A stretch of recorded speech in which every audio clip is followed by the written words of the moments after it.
सध्या बस स्थानकावरचा आणखी एक व्हिडिओ समोर आलेला आहे। आता तुम्ही म्हणाल की सर्व एसट्यांच्या काचा तुटून बाहेर निघतायत की काय। चॅनलवरती नवीन असाल तर मराठी न्यूजला जरूर सबस्क्राइब करा।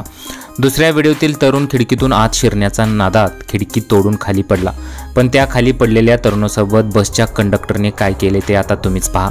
त्या बिचाऱ्याला त्याने ती तुटलेली खिडकी पुन्हा एकदा लावायला सांगितली। हा व्हिडिओ पाहून आता तुम्ही सांगा की या प्रकरणात नेमकी चूक कोणाची आहे। या व्हिडिओमध्ये तुम्ही पाहू शकता की या तरुणाने जागा अडवण्याच्या नादात बसची खिडकी तोडली।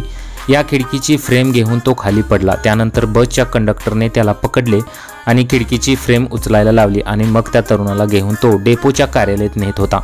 मात्र एक वृद्ध महिला मध्ये पडून त्या कंडक्टरला रोखण्याचा प्रयत्न करू लागली। दरम्यान तो कंडक्टर इतका भडकला होता की तो त्याला खिडकीची ती फ्रेम पुन्हा एकदा लावून दे असं म्हणून लागला। कंडक्टरच्या या वागणुकीवर लोक भडकले असून त्या व्यक्तीची चूक आहेच, पण अशा प्रकारे त्याला धक्का देणे योग्य नाही।